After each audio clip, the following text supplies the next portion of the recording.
What is happening in Branford?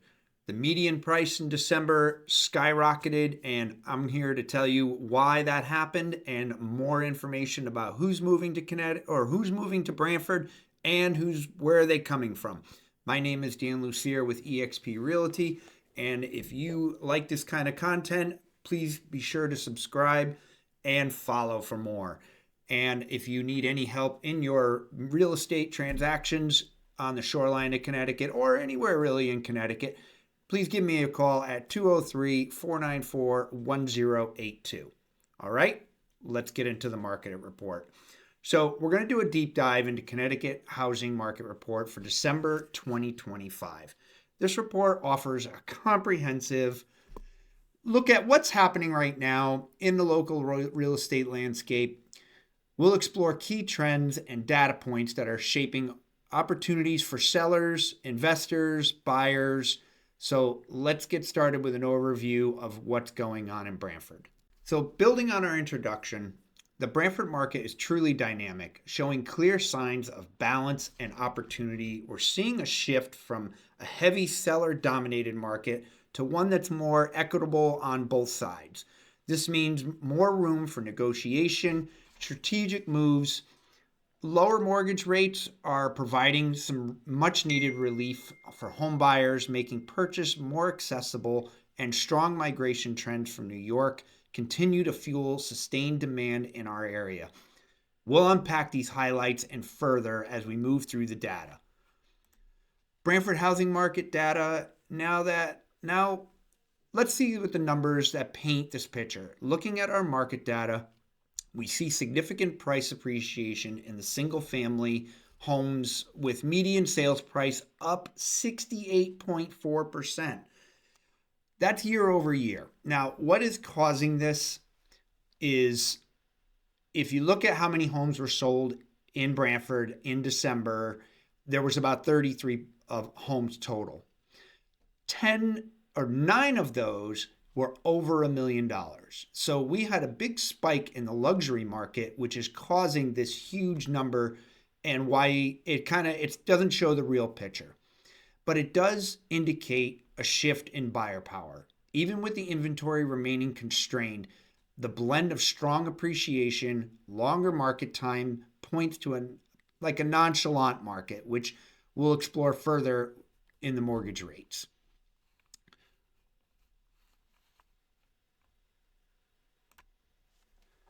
Following our market data, the mortgage rate environment is a critical piece of the puzzle.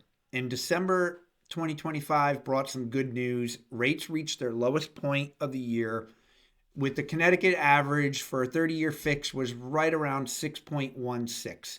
The Federal Reserve's third rate cut in 2025 certainly helped, though the 10-year Treasury yield remains the primary driver, which in most cases it does.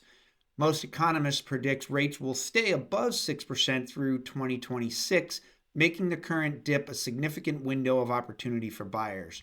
This is favorable for a rate environment that also ties into a broader migration trends we're observing. So also with rates, they did dip into the fives momentarily. Being January 2026 right now, we're going to have to keep an eye on the rates. But if you're waiting for another 4%, chances are that's highly unlikely to happen.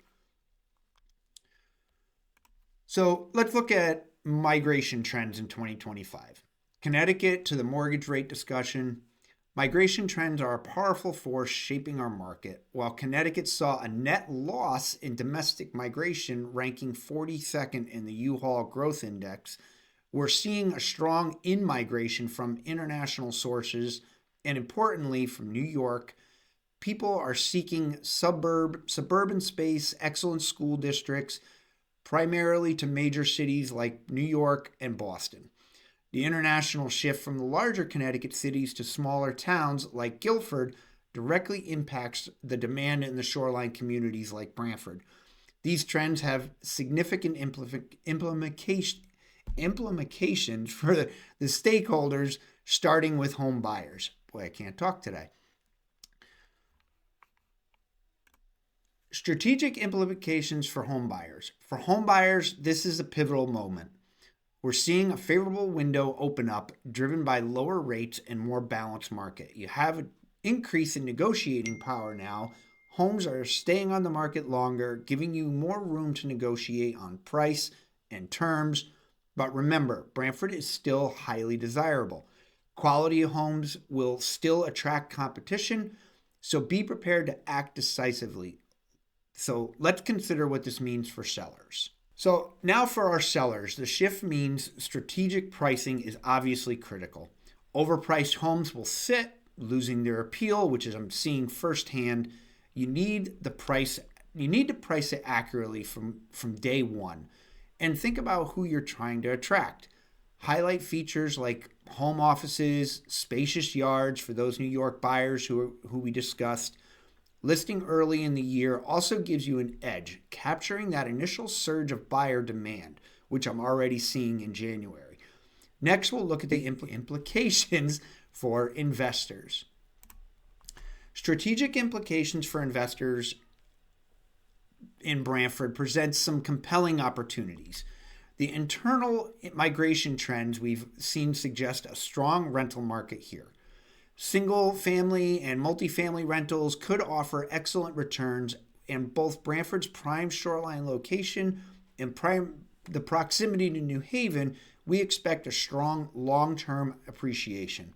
Plus, in this balanced market, you might find more value-add properties. These are homes you can renovate for forced appreciation and higher returns. Let's take a look at the national picture. National market outlooking 2026 brings a sense of optimism. Economists are predicting a more balanced market, offering a greater clarity for everyone. We're seeing a definite shift towards buyers. Homes are on the market longer, giving buyers more time to evaluate and negotiate. However, affordability remains a significant national challenge, especially here in Connecticut. The median age for first-time home buyers is now over 40, highlighting those entry barriers. Next, we'll bring it back to Connecticut and Branford specifically. While the national outlook is optimistic, let's bring it closer to home and look at Connecticut and Branford. We're seeing steady demand here, especially in New Haven County, which remains a competitive market. This demand is driven by our quality of life, our excellent schools, our great accessibility, and that's why inventory, while still tight, is slowly improving, giving buyers more options, maintaining market stability. Also, Branford's luxury market had a strong 2025 with a significant sale of nearly $4 million, which is pretty high for Branford. This shows continued demand for premium properties in our desirable coastal locations. So what does all this mean for you? Let's move to our key takeaways. For buyers, this is a favorable window. Take advantage of the lower mortgage rates and increased negotiating power we're seeing. Act decisively on well-priced properties and look for homes that support remote work and your lifestyle. Also, homes that have been sitting 30, 60, 90 days, don't be afraid to make those lower offers. Sellers, their situations change, and I find helping my buyers find these homes that have been on the market for a while, they tend to be the only ones in there and wind up not being in a bidding war, which helps secure better terms, inspections, and even some, concessions from the seller. For sellers, strategic pricing is critical.